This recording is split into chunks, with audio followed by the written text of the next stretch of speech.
ಹಾಡೋದಿಕ್ಕೆ ಬರುತ್ತೆ ತಾನೆ? ಹಾಡೋದಿಕ್ಕೆಲ್ಲ ಬರೋದಿಲ್ಲ ಸರ್. ಕಳ್ಳನಿವನು ಕಳ್ಳನಿವನು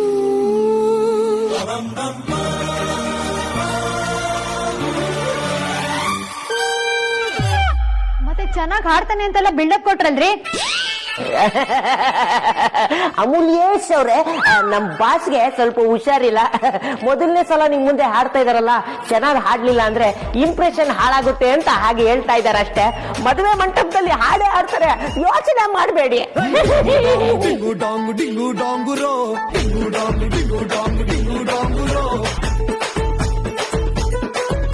ನಮ್ಮಮ್ಮ ನನಗೆ ಎಲ್ಲ ಅಡ್ಗೆನೂ ಅಚ್ಚುಕಟ್ಟಾಗಿ ಮಾಡೋದನ್ನ ಹೇಳ್ಕೊಟ್ಟಿದ್ದಾರೆ. ಇನ್ನ ನಿಮ್ಮನೇಲಂತೂ ಕೈಗೊಬ್ರು ಕಾಲ್ಗೊಬ್ರು ಕೆಲ್ಸದವ್ರು ಇರ್ತಾರೆ. ನಾನ್ ಅಡ್ಗೆ ಮಾಡೋ ಸಂದರ್ಭ ಬರ್ದೇ ಇರ್ಬೋದು, ಆದ್ರೆ ಕಾಲ ಯಾವಾಗ್ಲೂ ಒಂದೇ ತರ ಇರುತ್ತೆ ಅಂತ ಹೇಳೋದಕ್ಕಾಗಲ್ಲ. ಏನೋ ಸಮಸ್ಯೆ ಆಗಿ 3 ಹೊತ್ತು ನಾವೇ ಅಡುಗೆ ಮಾಡೋ ಸಂದರ್ಭ ಬರ್ಬೋದು. ಆಗ ಯಾವಾಗ್ಲೂ ನಾನೇ ಬೇಯಿಸ್ಬೇಕು, ಇವನು ಕೂತು ತಿನ್ಬೇಕು ಅನ್ನೋ ತರ ಆಗ್ಬಾರ್ದು. ಹಾಗಾಗಿ ಅಡ್ಗೆ ಮಾಡೋದನ್ನು ಸ್ವಲ್ಪ ಕಲಿಬೇಕಾಗುತ್ತೆ. ಅಯ್ಯೋ, ನೀವು ಅದ್ರ ಬಗ್ಗೆ ಯೋಚನೆ ಮಾಡಬೇಡಿ ಮಿಸ್ಟರ್ ಅಮೂಲ್ಯೇಶ್. ನಿಮಗೆ ಯಾವ ತೊಂದರೆನೂ ಆಗದಿರೋ ತರ ನೋಡ್ಕೊಳ್ಳೋ ಜವಾಬ್ದಾರಿ ನಮ್ದು. ಅದನ್ನ ನಿಮ್ ಹುಡುಗ ಹೇಳ್ಬೇಕಲ್ವಾ?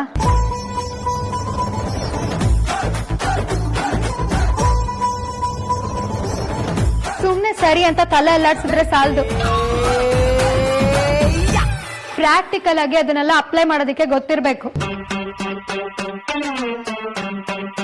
ಯಾಕೆ ಅಂದ್ರೆ ನನ್ ಪಕ್ಕ ಪ್ರಾಕ್ಟಿಕಲ್ ಹುಡುಗಿ.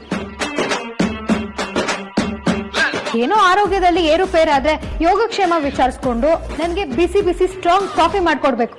ವಾಟ್? ನಾನು ನಿನ್ ಕಾಫಿ ಮಾಡ್ಕೊಡ್ತು? No pay.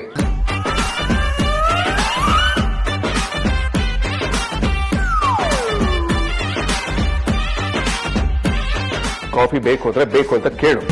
ಕೆಲಸದವ್ರು ಇಷ್ಟ ಆಗೋ ರೀತಿಯಲ್ಲೇ ಮಾಡ್ಕೊಡ್ತಾರೆ. ನನಗೆ ಕಾಫಿ ಮಾಡೋಕ್ಕೆ ಬರುತ್ತಾ ಅನ್ನೋದು ನನ್ನನ್ನ ನೀನು ಒಪ್ಕೊಳ್ಳೋದಕ್ಕೆ ಕ್ರೈಟೀರಿಯಾ ಆಗ್ಬಾರ್ದು. ನಾನ್ಸೆನ್ಸ್. ಅಮ್ಮ ತಾಯಿ, ಈ ವರ ಪರೀಕ್ಷೆನ ಇಲ್ಲಿಗೆ ನಿಲ್ಲಿಸ್ಬಿಡು.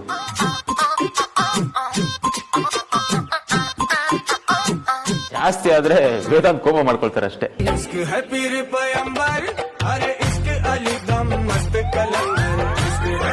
ಮತ್ತೆ ಇವ್ರನ್ನ ಈ ಸ್ಥಿತಿಗೆ ತರೋದಕ್ಕೆ ನಾವೆಲ್ಲ ಹೋರಾಡ್ಬೇಕಾಗತ್ತಷ್ಟೇ.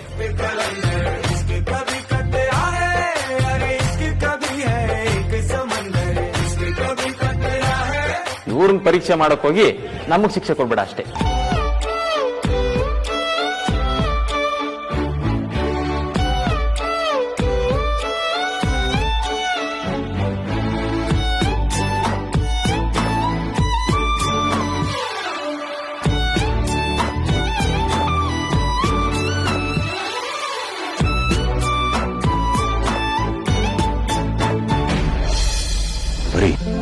ಇನ್ನು 15 ದಿನ ಅಂತ ಹೇಳ್ತಾ ಇದ್ದಾರೆ. ಏನ್ ಮಾಡೋದು? ಇನ್ನು 15 ದಿನ ಇದೆ ಅಷ್ಟೇ. ಅದು ಇದು ಕೆಲಸದಲ್ಲಿ ಕಳೆದೋಗುತ್ತೆ. ಸುಮ್ಮನೆ ಒಪ್ಕೊಂಡ್ಬಿಡಿ. ಇನ್ನು ತಕರಾರು ತೆಗೆದು ಮದುವೆನ ಮುಂದಕ್ಕೆ ಹಾಕಿದ್ರೆ ಕಷ್ಟ ಆಗುತ್ತೆ. ಆಯ್ತು ಬಿಡಿ, ನೀನು ಹೇಳ್ದಾಗೆ ಆಗಲಿ. ಪುರೋಹಿತ್ರೆ, ನೀವು ಹೇಳ್ತಾ ಇರೋ ಮುಹೂರ್ತ ನಮ್ಗೆ ಒಪ್ಪಿಗೆ ಆಗಿದೆ. ಸರಿ, ನಿಮ್ಗೆ ಯಾವ್ದಾದ್ರು ಅಭ್ಯಂತರ ಇದೆಯಾ? ನಮಗೇನು ಸಮಸ್ಯೆ ಇಲ್ಲ ಅಲ್ವಾ ಸುಹಾಸಿನಿ?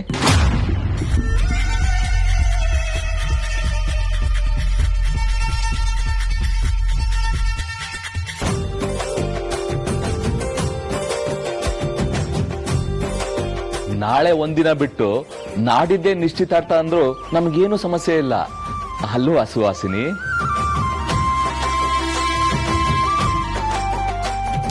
ಇದಕ್ಕಿಂತ ಒಳ್ಳೆ ಅವಕಾಶ ಸಿಗಲ್ಲ. ಹೇಗಾದ್ರೂ ಮಾಡಿ ಈ ಡೇಟ್ ಬೇಡ ಅಂತ ಮುಂದಕ್ಕೆ ಹಾಕ್ಸಿ ಆ ಅಮೂಲ್ಯ ಈ ಮನೆಗೆ ಬರೋದನ್ನ ತಡಿಲೇಬೇಕು. ಇವಳು ಸುಮ್ಮನೆ ಇದ್ದಾಳೆ ಅಂದ್ರೆ ಅದಕ್ಕಿಂತ ದೊಡ್ಡ ಅನಾಹುತ ಇನ್ನೊಂದಿಲ್ಲ. ಇವಳು ಬಾಯಿ ಬಿಟ್ರೆ ನಾವು ಕೆಡ್ತೇವೆ. ನನ್ಗೆ ಯಾಕೋ ಈ ದಿನ ಬೇಡ ಅಂತ ಅನ್ನಿಸ್ತಾ ಇದೆ.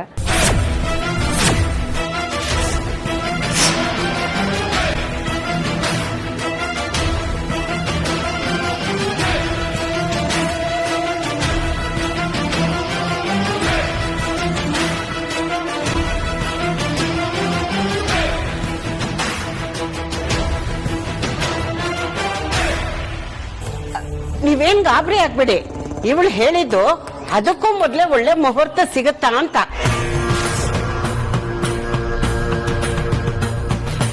ನಮ್ಮ ವೇದಾಂತ ಕನಸು ಆದಷ್ಟು ಬೇಗ ಈಡೇರ್ಬೇಕು, ತಡ ಆಗ್ಬಾರ್ದು ಅಂತ ಇವಳ ಅಭಿಪ್ರಾಯ ಅಲ್ವೇನೆ? ಹಾ ಹೌದು.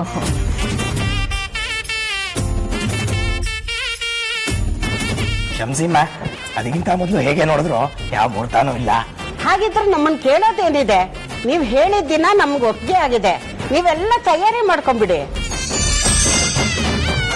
ಸರಿನಮ್ಮ, ಎಲ್ಲವನ್ನೂ ಅವತ್ತು ಇಲ್ಲಿಗೆ ತರೋದಲ್ವಾ? ಬೇಡ ಬೇಡ, ನಮ್ಮ ಕುಲದೇವರ ದೇವಸ್ಥಾನದಲ್ಲೇ ನಿಶ್ಚಿತಾರ್ಥ ಆಗ್ಬೇಕು.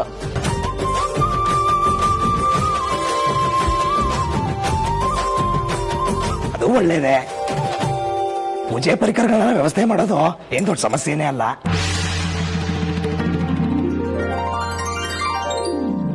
ಅಮ್ಮ ಅಮ್ಮ ಅಂತ ನಾನೇ ನಿನ್ನ ಇಲ್ಲಿ ಕರ್ಸಿದ್ದು, ಆದ್ರೆ ಈಗ ನನ್ನ ವಿರುದ್ಧನೇ ನಿಂತು ಬಿಟ್ಟಿದ್ಯಾ ಅಲ್ವಾ? ನನ್ನ ಬಾಯ್ ಮುಚ್ಚೋಷ್ಟು ಅತಿಯಾಗಿ ಆಡ್ತಾ ಇದ್ಯಾ? ನೋಡ್ಕೋತೀನಿ.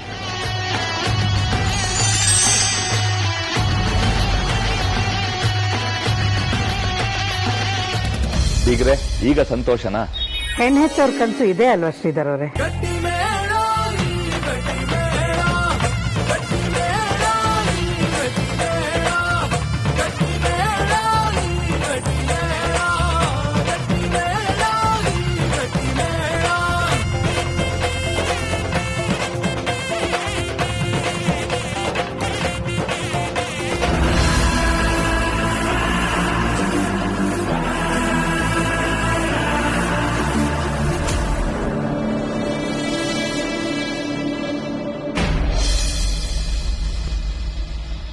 ಏನ್ ಯೋಚನೆ ಮಾಡ್ತಿದ್ದೀರಾ ಮಿಸ್ಟರ್ ಅಮೂಲ್ಯೇಶ್? ನಡೀತಿರೋದು ವರ ಪರೀಕ್ಷೆ, ಪ್ರಶ್ನೆ ಕೇಳ್ಬೇಕಾಗಿರೋದು ನಾವು. ಕೇಳ್ದಷ್ಟು ಉತ್ತರ ಕೊಡಿ, ನಮಗೆ ಪ್ರಶ್ನೆ ಮಾಡಬೇಡಿ.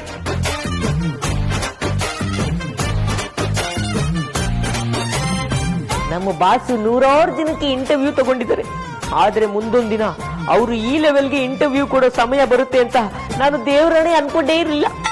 ನೋಡಿ, ನಮ್ದು ತುಂಬಿದ ಕುಟುಂಬ, ಅದ್ರಲ್ಲೂ 4 ಜನ ಹೆಣ್ಮಕ್ಳಿರೋ ಮನೆ. ಲೇಡೀಸ್ ಹಾಸ್ಟೆಲ್ ತರದ್ ಫ್ಯಾಮಿಲಿ ಸಂಬಂಧ ಸಿಗೋದಕ್ಕೆ ನೀವು ಪುಣ್ಯ ಮಾಡಿದ್ರಿ.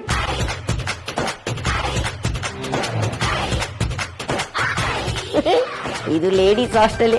ವಾರ್ಡನ್ನು ಎಂಗೇಜ್ಮೆಂಟ್ ಫಿಕ್ಸ್ ಮಾಡಕ್ ಹೋಗಿದಾರಷ್ಟೇ. ನಾವು ಕತ್ತೆಗೆ 100 ಗ್ರಾಂ ಬಂಗಾರ ಹಾಕಿ ಅಂತ ಕೇಳಲ್ಲ. ಅದು ತಕ್ಷಣ ಅಂತ ಎಕ್ಸ್ಪೆಕ್ಟ್ ಮಾಡೋ ಜನ ಅಲ್ಲ. ರೆಸ್ಪೆಕ್ಟೆಡ್ ಫ್ಯಾಮಿಲಿ ನಮ್ದು. ಆದ್ರೆ ನಾವು ನಿಮ್ ಮನೆಗ್ ಬಂದ್ಮೇಲೆ ನಮಗ್ ರೆಸ್ಪೆಕ್ಟ್ ಅಲ್ಲಿ ಯಾವ ಕೊರತೆನೂ ಆಗ್ಬಾರ್ದು.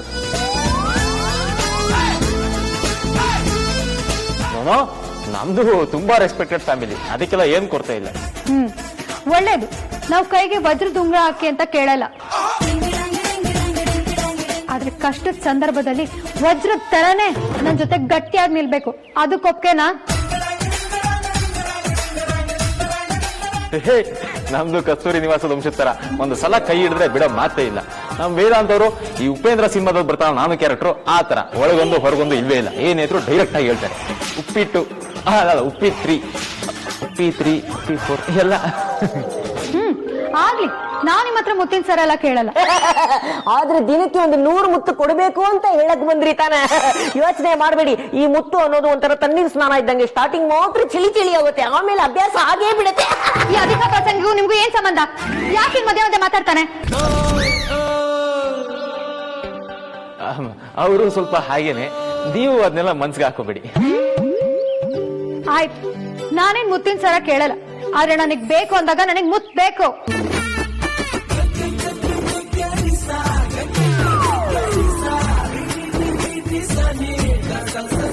ಬೇಜಾರಾದಾಗ್ಲೂ ಅದು ಸಿಗ್ಲೇಬೇಕು.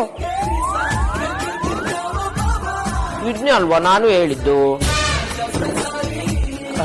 ಇದಕ್ಕೆ ನಮ್ಮ ಹುಡುಗನೇ ಉತ್ತರ ಕೊಡ್ಬೇಕು. ನಿಮಗೆ ಒಪ್ಪಿಗೆ ಅಲ್ಲ ವೇದಾಂತ್? ಓಕೆ, ಇದಕ್ಕೆ ಯಾರು ತಾನೇ ಇಲ್ಲ ಅಂತಾರೆ. ಇರೋದ್ರಲ್ಲಿ ಇದೇ ಮೋಸ್ಟ್ ಬ್ಯೂಟಿಫುಲ್ ಕಂಡೀಷನ್. ಕೊರ್ಕೆ ಹೊಡೋದಕ್ಕೆಲ್ಲ ನಾನ್ ಡಿವೋರ್ಸ್ ಕೊಡಲ್ಲ. ಆದ್ರೆ ನಿದ್ದೆ ಗಣ್ಣಲ್ಲಿ ಅವ್ನ ಮೈ ಮೇಲೆ ನಾನ್ ಕಾಲ್ ಹಾಕೊಂಡ್ ಮಲಗಿದ್ರೆ ಅವನನ್ನ ಆಚೆ ತಳ್ಳಿ ಮಂಚದ ಕೆಳಗಡೆ ಬಿಸಾಕ್ಬಾರ್ದು.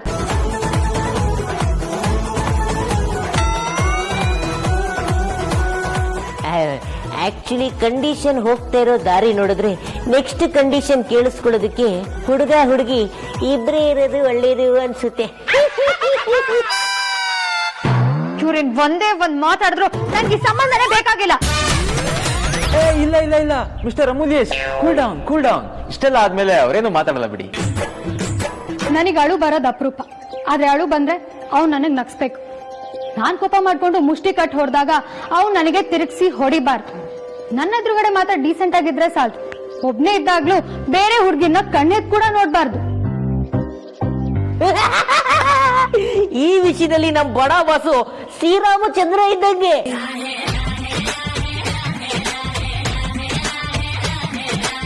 ಇವರು ನಿಮ್ಮನ್ನೇ ನೋಡಿದ್ದು ಲಾಸ್ಟ್, ಫಸ್ಟ್, ಮಿಡಲ್. ಒಳ್ಳೇದು. ಅದೇ ತರ ಇವನಿಗೆ ನಾನೇ ವೈಫು, ನಾನೇ ಲೈಫ್ ಆಗಿರ್ಬೇಕು. ಇವನ್ ಜೀವನದಲ್ಲಿ ನಾನೇ ಮೊದಲನೇ ಹುಡುಗಿ ಆಗಿರ್ಬೇಕು.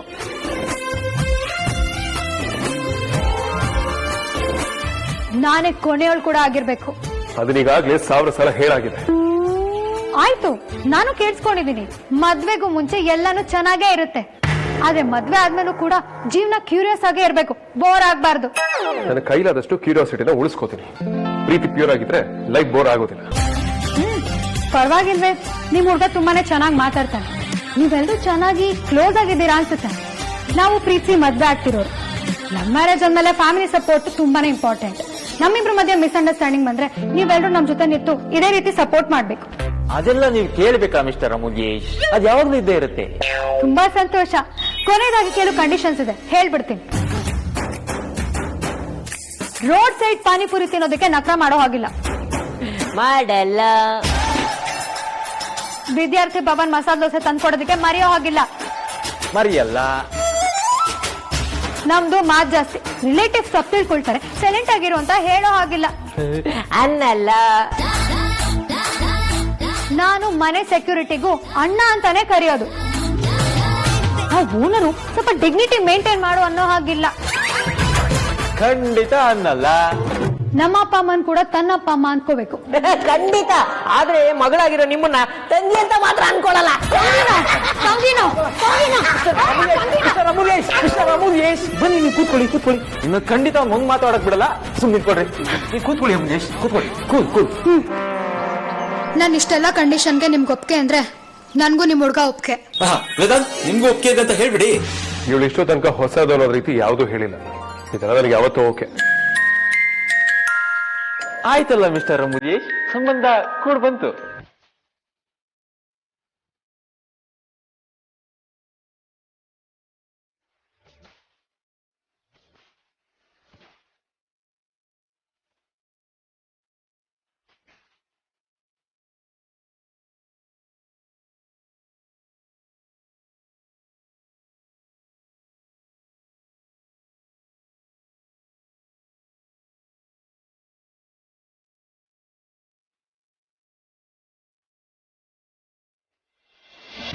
ಆಗ್ಲಿ ಅಂತೂ ದೇವ್ರ ದೇನಿಂದ ಸಂಬಂಧ ಒಪ್ಕೆ ಆಯ್ತು. ಇವತ್ತು ನೀವೆಲ್ಲ ನಮ್ಮ ಮನೇಲೆ ಊಟ ಮಾಡ್ಕೊಂಡು ಹೋಗ್ಬೇಕು.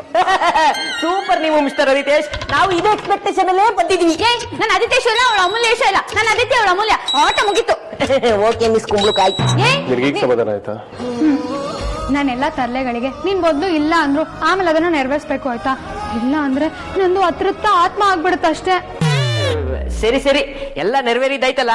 ಬನ್ನಿ ನೈವೇದ್ಯಕ್ಕೆ ರೆಡಿ ಮಾಡ್ಕೊಂಡ್ಬಿಡೋಣ. ಬನ್ನಿ ಬನ್ನಿ ಬನ್ನಿ ಬನ್ನಿ.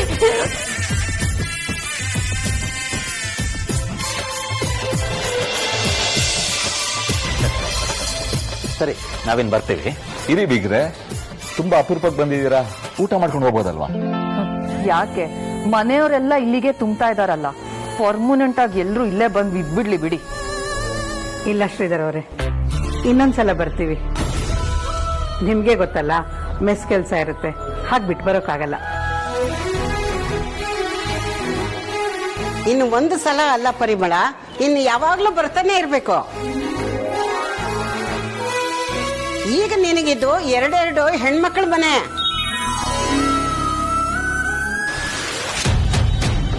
ಇನ್ನೂ ಅದಾಗಿಲ್ಲ, ಆಗಕ್ಕೆ ನಾನು ಬಿಡೋದು ಇಲ್ಲ. ನಿಶ್ಚಿತಾರ್ಥಕ್ಕೆ ಏನು ಜಾಸ್ತಿ ಖರ್ಚು ಮಾಡೋದಕ್ಕೆ ಹೋಗ್ಬೇಡಿ. ಮದುವೆ ನಿಶ್ಚಿತಾರ್ಥ 2 ಸಿಂಪಲ್ ಆಗಿ ಮಾಡೋಣ. ಈ ವಿಚಾರದಲ್ಲಿ ಮತ್ತೆ ಇನ್ಯಾವ ಮಾತುಕತೆನೂ ಇರಲ್ಲ. ನಾವೆಲ್ಲ ತೀರ್ಮಾನ ಮಾಡೇ ಹೇಳ್ತಾ ಇದ್ದೀವಿ. ನಮ್ಗೆ ನಿಮ್ಮನೆ ಮಗಳು ಬೇಕು, ನಿಮ್ ಪ್ರೀತಿ ಸಂಬಂಧ ಬೇಕು ಅಷ್ಟೇ. ಅರ್ಥ ಆಯ್ತಲ್ವಾ?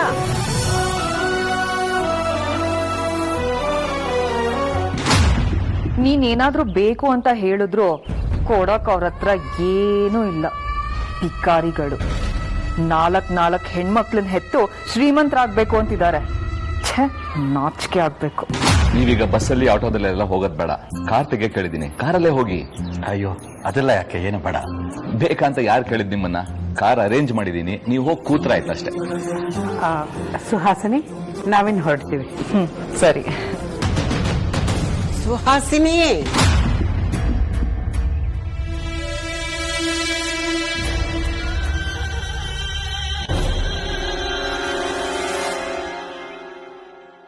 ಹೋಗ್ ಬನ್ನಿ. ಆಯ್ತು, ನಡಿ.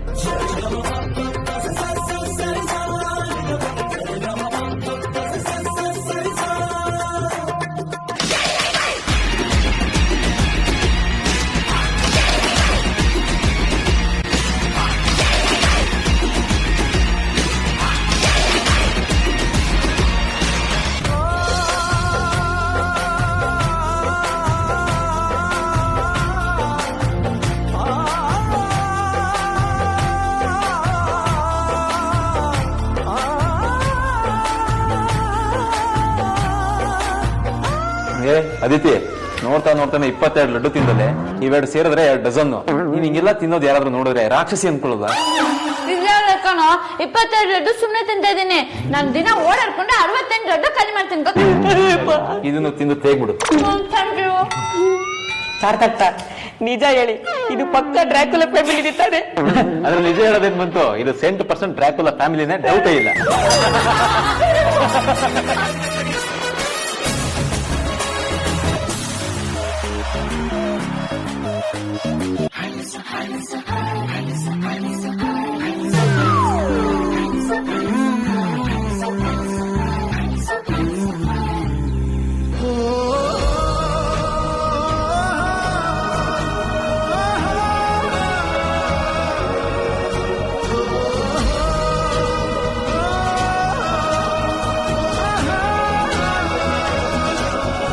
ಇದೇನ್ ಸ್ಪೆಷಲ್ ಎಫೆಕ್ಟ್?